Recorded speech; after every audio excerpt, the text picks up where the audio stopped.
when it comes to AI, everything is probabilistic. Before AI and AI agents, we were really used to deterministic code. We can predict and expect how it will behave, but that's not the case anymore. So by doing evals, we are able to start making those statistical judgments about how the model is behaving, the agent is behaving. How do we make LLMs more predictable to be able to say, yes, I know where to get that information from? How do we get the answers, the evals, highest? Well, it's all about context, Simon. Of course it is, of course it is. So what Tessl did is we launched something that we call the Tessl registry. That is a collection of more than 10,000, we call them tiles. So tiles they're a collection of context. And in this case, they have context about libraries. And what we found is that it has better abstraction adherence. What were the results? Using Tessl tiles, on average, showed 35% higher abstraction adherence, which was even higher for newer libraries. There we saw 50% improvement.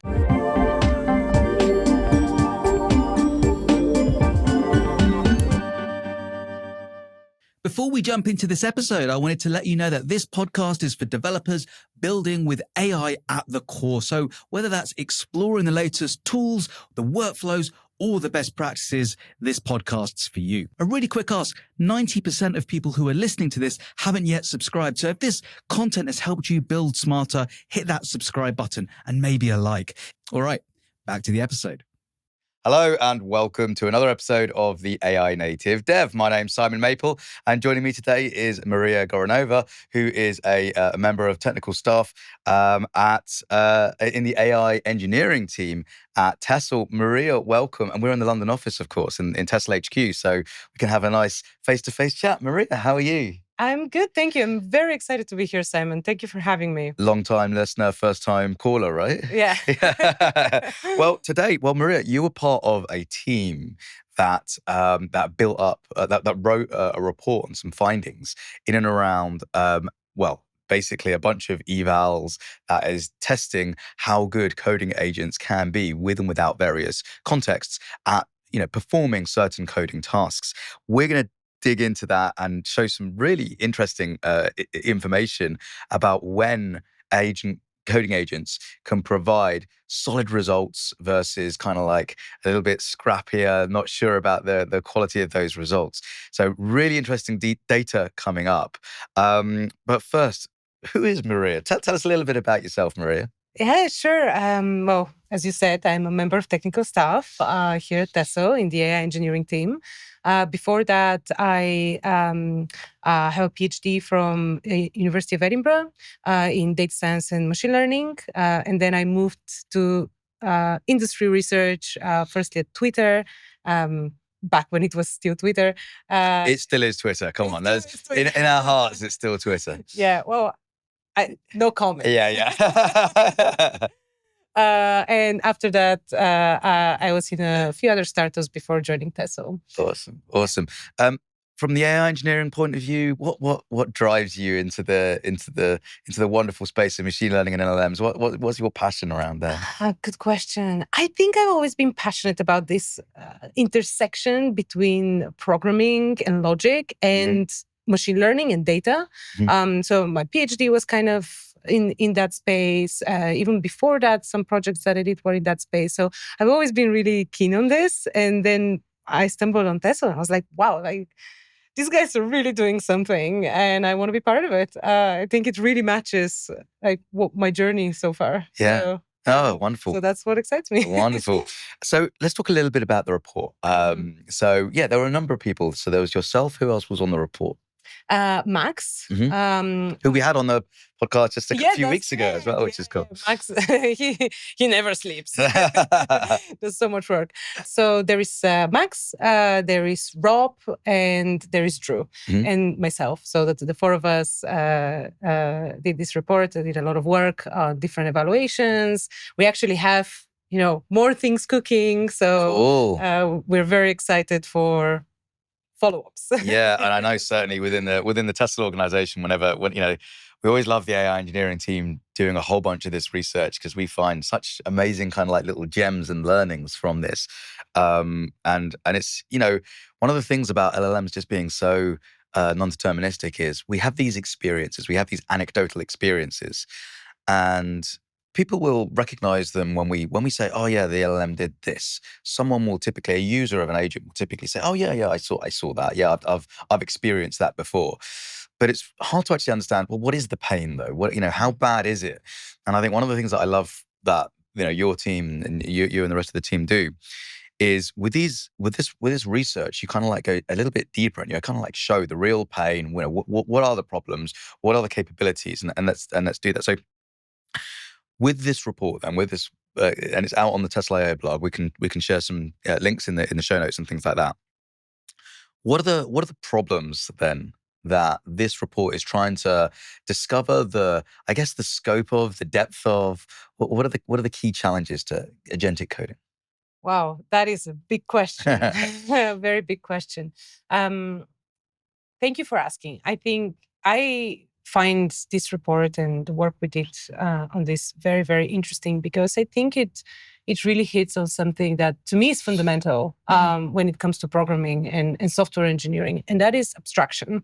It is, I feel software is really built on abstractions that kind of get more and more high level, like a Matryoshka, right? Mm-hmm. Everything is built from the like machine code at the very bottom, and then you have higher level APIs. And I think this is really fundamental when it comes to software, and I don't believe that it will change or that it should change when it comes to AI agents. And the reason for that is that, I mean, yeah, sure, an AI agent can generate everything from scratch, can generate machine code from scratch. Yeah. But does it make sense for it to regenerate it every time and never use any existing abstractions that are already out there? Mm-hmm. This sounds very expensive, right? So thinking of this abstraction, one thing that I personally observed with AI agents that really annoys me is that when I use them and ask them to write some sort of code, they very often would just implement everything from scratch, not use any libraries, or even if I tell them to use a library, they're not going to use it very well. Mm-hmm. I will have to like really micromanage how they use it. And it's kind of, sometimes that's fine. Sometimes you just don't care. Sometimes you just want to generate code from scratch. But sometimes you really care because libraries they have been optimized. They are very performant, right? They help with saving costs, saving time, things like this. And trusted as well, I suppose, because they're out in the wild. Everyone's using them. People can, come in and have expectations of how things work. Exactly. And it's also, we're still at the stage that maybe that's not going to be the case one day, but right now we're still at the stage that we are collaborating with the agent. So we still want to understand that code, or at least to some extent be able to work with it, right? So there are many factors there. And I think it's a very important problem. One thing we were thinking about we can do with libraries and just helping the agent use libraries more effectively is if we can firstly evaluate how well it's using them, right? Because like if we want to improve this, the first step is we have to be able to measure it. We have to be able to evaluate it.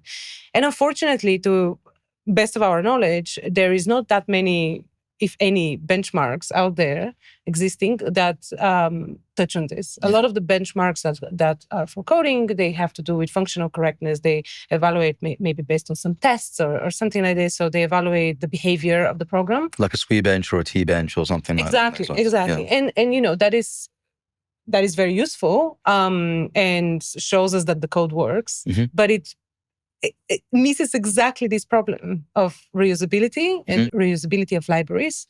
So that's why we created this evaluation framework that generates data that really touches on the abstractions and how well the agent is adhering to those abstractions of a particular library. And I will go more in more details. Yeah, and it's very interesting because I think a lot of I would say the majority of the cases probably people aren't building from scratch necessarily. They're trying to use AI agents to adapt or change their existing applications. I'm sure there are plenty of greenfield projects out there as well. But for an organization, you're trying to work out how you can do your day job quicker. And a developer is 95% of the time in their own code base working on small fixes, new features, et cetera. So in that case, you want, the agent is going to not just decide to use certain libraries, it's going to have to use certain libraries because that's what's already in the existing existing application. So, Exactly. so getting an agent to really understand and code well against that open source library is super, super important because it needs to do it. You don't want it to all of a sudden start building in its own way, because we as humans then have to start reading this and going, well, why is this building everything for itself versus just using these libraries that we already import? Now you mentioned evals, and I can't go any longer than 5 to 10 minutes talking to someone from the AI engineering team without them saying the word eval. I'm sure you must say that like 1,000 times a day or something. So like we that, right? think about this all the time. I you dream about evals and yeah. It's absolutely we do, and I think it is. We think about this a lot. Why are evals so important? Excellent question. I think when it comes to AI, everything is probabilistic, right? We are before AI and AI agents, we were really used to deterministic code, right? We are working with programs that are deterministic. We know what the output is when we give it certain input and so on. We can test it. We can predict and expect how it will behave. But that's not the case anymore. It's just not the case when it comes to machine learning. So it is very dangerous if we look at an isolated example that works or doesn't work and then make judgments on this. So it is dangerous because then we're going to make decisions about a product or a feature or even our just day-to-day workflow that are based on this one isolated example that is just an anecdote. Yes. And it's not reflective of the average. It's not reflective of the population. So by doing evals, which involves really doing it on many examples on a population, then we are able to start making those statistical judgments about how the model is behaving, the agent is behaving, or whatever tool we're using is behaving. So it's not just about the correctness of an agent, it's about how often that agent will do the right thing. Yes, because it's never going to be well, never say never, but it's never statistically. It's never going to be 100% correct on anything. If you make it 100% correct on a data set, you likely are running into overfitting issues. You're likely not generalizing beyond that data set that you're evaluating it on. So it's very important for us to work with evals that actually statistically measure how well we're doing on a population. And there are, of course, many different things that affect that number or that eval score. One of which is the model itself, the underlying model, how good the LLM is at being able to perform that task. But of course, there are a bunch of other things, such as the prompt you use, the context you provide, and things like that that give the LLM a better chance of success. We'll jump into that in a little bit more depth. In terms of the eval, what are your eval suites look like for this report that we released? Yeah, good question. So what we did was we generated a data set, an evaluation data set that consists of pairs of a question, a coding question, and a criteria for evaluation. But these questions, they don't come from thin air. We actually take an existing library, open source library, and we use an agent to analyze this library and then generate the question based on the real API of this library, both the question and the evaluation criteria. And we focus on questions that have to do with the coding task. The nature of the coding task is that it tries to evaluate a person's or an agent's ability to use a library efficiently and correctly. So it's less, the typical coding tasks that agents are used to are sort of like lead code style, implement from scratch, something like breadth for search or that sort of task. This is not it. This is more of you have Pydantic Python library. Now use Pydantic to generate that sort of class with that sort of validation. So it's more focused on using the library. So that's the data set. Yeah. And then we, in order to evaluate a method, we ask it to solve the question. Mm-hmm. And then separately, we use an agent as a judge Mm-hmm. to evaluate the solution based on the criteria that we previously generated. Right. Okay. So, and the criteria is all about how the API was used. Gotcha. So your tests are twofold then. Your tests are essentially, this is the challenge, and then this is what I expect. This is how your criteria is. This is how I expect a correct solution to kind of like, it needs to use this library. It needs to use this method on the library, perhaps. It needs to pass this information, and then we need to be able to see this kind of outcome. So it still allows the LLM to be creative in whatever ways it wants to code it, but it needs to hit those several things which, it needs to hit those several things which require that correct use of the library.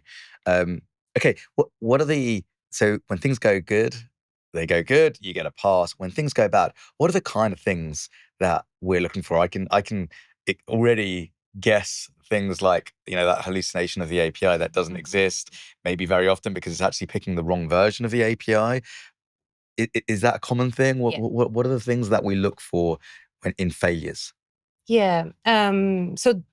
What you mentioned with the versions happens for sure. Pydantic, actually, that I mentioned already, is a good example of this, because Pydantic version 2 is quite different to Pydantic version 1, and LLMs often confuse it. Mm-hmm. But also I think there is a more fundamental problem, which is new or private libraries, right? Yeah. Things that might not be in the pre-training data of the LLM. So there is no pre-existing knowledge about this. And now suddenly you're asked to use this library, but you don't know anything about it. So if it's an agent, so if it's an LLM, it's just going to hallucinate. If it's an agent, it might do web search, it might read documentation and so on, but this is quite expensive, quite a lengthy process, and it might not find what it needs because some libraries are not that well documented. Yeah. So niche libraries, not well-known libraries that have a smaller community, maybe an academic community behind them, things like this, they're going to be overlooked. Yeah. And not to mention private libraries where there is no pre-existing knowledge and you might not be able to access that much knowledge about them. So what are the problems? I think, I'm sure when you say those types of, issues that agents and LLMs have, I'm sure all of our listeners have, this isn't news to them. They'll have recognized, they'll have seen this firsthand, not every single time, but, every now and then they go, oh yeah, I'm coding and this happens. People recognize it. How can we make LLMs, what's the solution? How do we make LLMs more predictable to be able to say, yes, I know where to get that information from? How do we get the answers, the evals highest? What did you learn? Well, it's all about context, Simon. Of course it is. Of course it is. Of course it is. So what Tessl did is we launched something that we call the Tessl registry. That is a collection of more than 10,000 tiles. We call them tiles. I can see between you and I, we know what the previous name was, and I know our listeners maybe don't. But I could see your thought process there was saying, "Don't say this, don't say this." But we're good. We got through it, and I think despite my commentary there, I think we got away with it. Yes. All right. Yes. So the tiles. Let me tell you what tiles are. So tiles are they're a collection of context. And in this case, the more than 10,000 tiles, they have context about libraries, about different libraries and different versions of those libraries. So everything is versioned.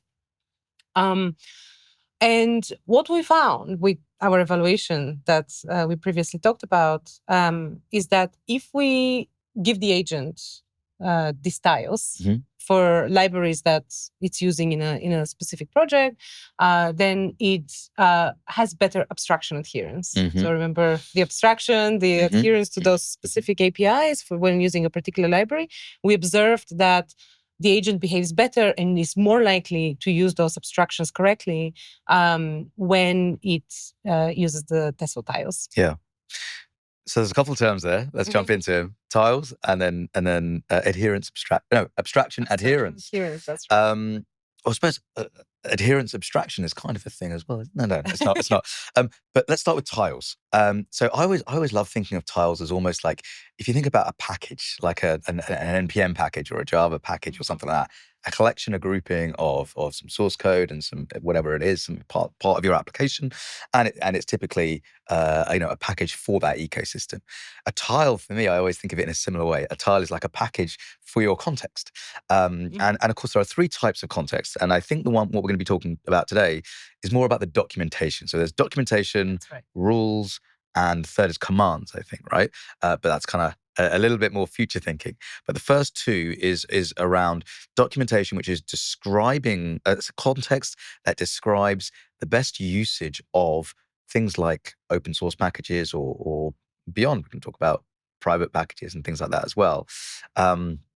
Rules are more descriptions of how you want an agent to behave. So it's actually it's kind of like steering an agent in a particular way or doing a process in a particular way. How do those two, between documentation and kind of rules, how does an agent use those two? Is one more forced upon it, one more kind of like optional for it? What's the way that works? Interesting question. Yes. The way I think about it is documentation is more about, as you say, more about knowledge, more about something that it's not really behavioral. It's just there. It's just facts. And that is something that the agent can reach for, right? So when it doesn't know something, for example, how to use a library, it can reach for it. It can ask a question and go look for it. Rules are more behavioral and they're more about steering the agent. And this is not something that it makes sense for the agent. It doesn't really know how to reach for behavioral instructions. Do you see what I mean? It's more of this is encoded in me, or this has been asked for me. It's the way. This has been asked for me to do. So this is the slight subtlety there. And I don't think it's, it's a bit subtle. I don't think it's like there is a mathematical formula to distinguish between those two. But that's how I think about it. This reaching, like, can it actually reach? Does it make sense for it to ask a question about that piece of information? And it's interesting because I think from the volume of context that you would expect in each of those, a documentation, it's a large knowledge base, right? You wouldn't expect to push all of that into a context. Yes. Whereas a set of rules, you would expect, okay, this is important. I need you to follow this, and you'd expect that to be a much shorter kind of artifact, so it could probably keep that in context, no problem at all. Not just expect. It actually, this is getting ahead of ourselves, but actually one thing we've observed in other experiments is that the longer the steering context is, the more you try to ask the agent to behave certain ways, the less it's going to follow any of those suggestions. Okay. Yeah, that's super interesting, actually. And it's like, I always think of it like kids. I always think of it like kids, where it's like LLMs are kids, basically. Or maybe my kids are just acting like LLMs. But that would be worrying. Yeah, it's like you want to give your kids knowledge to be able to use at the right time, at the appropriate time when they decide to use that knowledge. But there are certain rules that you want to give them, and you always expect them to abide by those rules. And so, like, it's a nice little parallel in my mind that kind of goes off. The second term that we kind of like mentioned was abstraction adherence. So you kind of like mentioned the levels of abstraction, and of course, open source and using open source being a key level of abstraction that we have over decades and decades learned well over development. It's the adherence for agents to use those. That's abstraction adherence in terms of what we're talking about here. Yes, it is about the agent adhering to the abstractions that are available given by some library or some private project or something like that. So is the agent actually using that abstraction? We have a very good example in the blog post, which has to do with attention for the machine learning community in PyTorch, the PyTorch library. So PyTorch provides a one-liner implementation of attention, but only after version 2.0 or something. I don't quite remember the version. So if you ask an LLM that is trained before this, it would generate attention from scratch. While if you if you provide context for using Torch, it would actually use the one-liner implementation of attention. Right. And that is good for many reasons, right? That is good because that implementation of attention is optimized, it's much faster. There are actually papers that show this. Yeah. So we want that. And this is what abstraction adherence is about. So whether the agent actually used the intended abstraction or did it implement it from scratch? Right. Okay. Let's jump into the results. But first, why don't we talk about the scenarios? What was the baseline, I guess, that we kind of like worked out? This is from scratch, what we want to improve from. What did that look like? The baseline is just vanilla agent, either Claude Code or Cursor. These are the two agents that we evaluated against. And just letting it do its thing, right? So with no restrictions, it can search the web. It can read the code if it wants to, but it's not explicitly asked to do any of those things. Do I dare ask which was better between Claude Code and Cursor in the results, or is that setting fire underneath something I don't need to set a fire under? I can't tell you. Okay, that's fine. That's fine. Check the blog post. Check the blog post. It's really good. Check okay, cool. So in terms of the key result, in terms of the next scenario, what would the next scenario beyond the baseline be that we tried? Yes, so we tried before getting to our approach, we tried another scenario, which was explicitly telling the agent to use, to read the source code of the package. So including a folder within the project that has the source code and telling the agent that it can read the source code to double check implementation. Right. We wanted to include this scenario because we thought this is kind of the not distilled, not specially curated version of tiles, right? Because like you can imagine, the source code itself is a really inflated style. Because it has context. It's just huge. It's just like massive in terms of the volume. It's not optimized for reading by an agent, right? And of course not always available, right? I come from the Java land where we have, compiled code, the wonderful world of compiled code where, once you've compiled that code, it's much, much harder, I guess, for the agent to be able to read that and understand that, because it doesn't really understand bytecode as much as it does the typical GitHub source. Exactly. And everything would be also dependent on the language and the frameworks you're using. Absolutely. So we have the baseline, just Claude Code and Cursor. We then have access to the source code, and then beyond that. And then the third one is using the Tessl registry. Of course, we couldn't do this without Tessl, could we? So we have Tessl. So we have the Tessl registry, and the Tessl registry contains the context that describes the open source packages. We have the access, having agents have access to the full source code, and they have to determine it themselves, but they have everything in front of them, and then literally just training data essentially with the baseline. What were the results?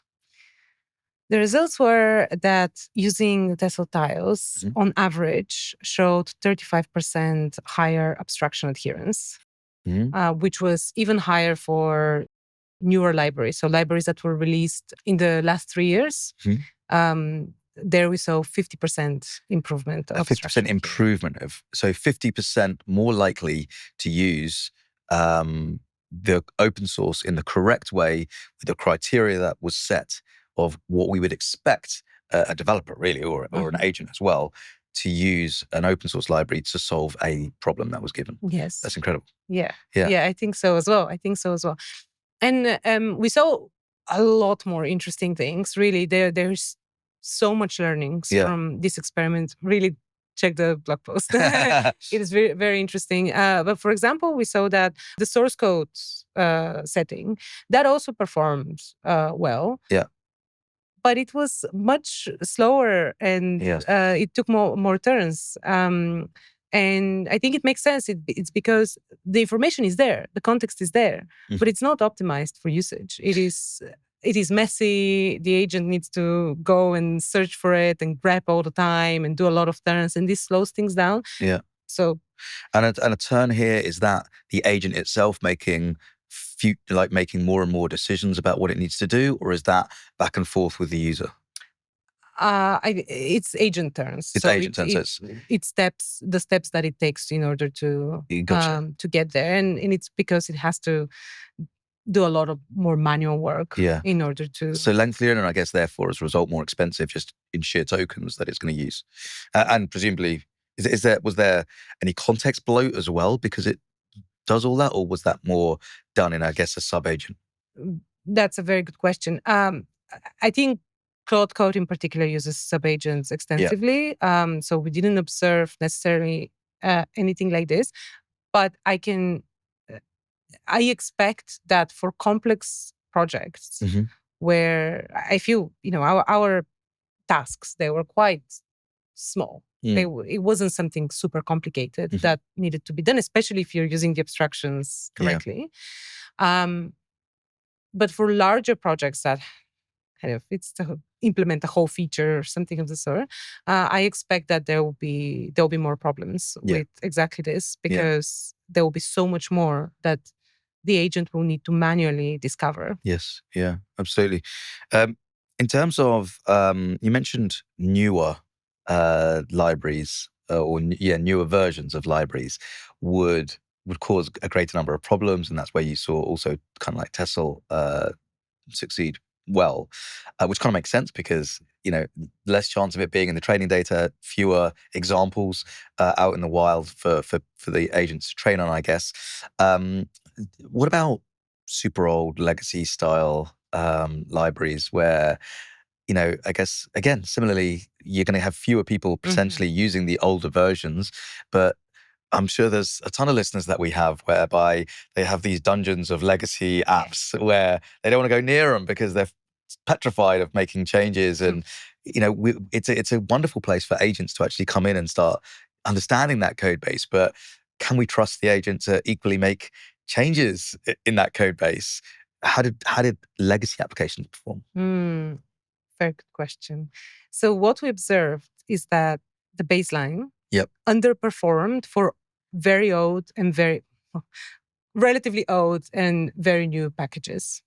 So the graph looks like this. Kind of. And I think that kind of makes sense because probably the training data was really focused towards relatively new libraries, because that's what's more used and so on. But then not the newest most, because there is less information about them. So it checks out in my mind. What we observed when using Tessl tiles is that this was relatively stable. So it did not depend so much how old or new the library is. It was a relatively stable performance and higher than that of the baseline in all cases. Yeah.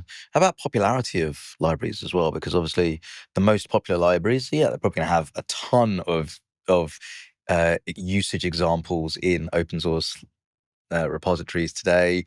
So much of that will get into the training data, and the agents will have a good chance, probably getting versions and things like that slightly wrong, but it'll have a good chance of actually getting close.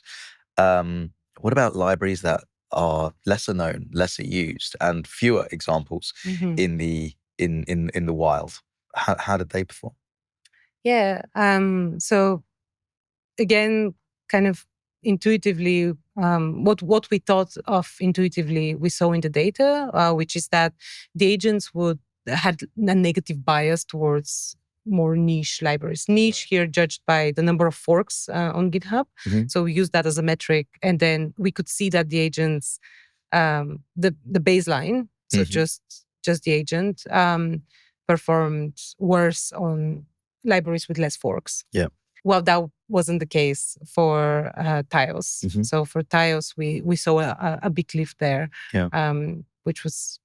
Is for using tiles, would you say you can get those niche or maybe even legacy versions up to a similar kind of level as more popular ones, or is there still a gap between more popular and more niche or lesser used legacy, maybe even using tiles across both? Yes, absolutely. So we see that niche libraries and popular libraries, when using Tessl tiles, are kind of at the same level of performance. Wow. When it comes to abstraction adherence. Yeah, gotcha. There's also a case study in the report. A very impressive one. It's a very impressive case study, and it's with, is it Landgraph, right? That's right. Landgraph. Yeah, Landgraph. Tell us a little bit about, maybe about Landgraph, but again, what were the results with this case study? Yeah, so that is, it was a case study that one of the other authors of the blog post did, Rob. So the idea there was to really deep dive on this particular library, and in particular deep dive on new features, features that we knew that were introduced after the training cutoff of, I think it was January, I maybe? think it was Sonnet 4.5, but check the blog post. I think it's January this year, I think. Yes. Yeah. So really looking at those features that were introduced afterwards, so that we know that they were not part of the pre-training data for the model. And presumably Landgraph is a good example to choose because it's had a number of releases, fairly frequent, and as a result, you see that change. So it's a good example. Not all libraries will be like this, but it's a good example of when you see changes fairly regularly, it's something like Landgraph. Yes, exactly. And what we saw there was that when using tiles, when using the Landgraph tile,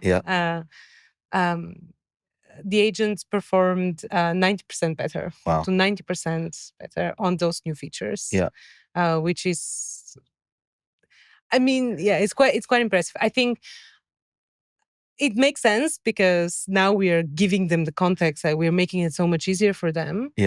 But also, isn't it cool? Right? Like with how much easier we can make it for them just by this. And very simple to implement. Actually, we'll talk about that in just a sec. One burning question that I've got is, we mentioned a number of the problems at the start of this podcast episode with agents and how they get certain things wrong. Have we just fixed everything then, or are there still like issues? What's the remaining issues, I guess, the remaining problems that even with using something like Tessl tiles as context, what are the remaining problems that we should still expect to see? I think, to me, the biggest problem I see is with making the agent use this context correctly, right? So the steering of the agent. How does the agent actually know when to reach for that context versus not to reach for that context? This is a big question, and I've seen it over and over again. Steering is quite difficult to do.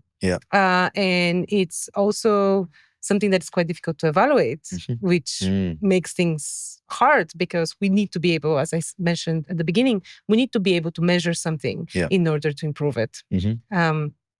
So I think it's quite tricky because a lot of it is that we are at the mercy of whoever trains the models, right? We're at the mercy of the big labs because that is the biggest factor to how the agent behaves. How does it know what the next step is, right? What training data they put in post training in order to make it behave this way. Of course, there is a lot we can do to control this, and we have been very busy with that at Tessl, but it's a hard problem. It's a hard and a very interesting problem. Interesting. How would you recommend someone get started if they wanted to try the Tessl tiles themselves? Go on the website. Go on the website, check out the Tessl registry, and try it out. Anyone can try it for public libraries. Anyone can go and install Tessl and get going. So it's an MCP server that you can kind of like add to your agents, and then your agents can effectively through MCP allow Tessl to kind of install that context, search for that context, and then provide that steering so that the agent uses that context for its requests.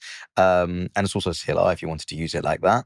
From a producer point of view, you can also create your own context as well, right? And if you have, I think we mentioned private libraries, or if your open source library isn't captured by our 10,000 tiles already, you can actually use that. You can actually create a markdown like spec as your context.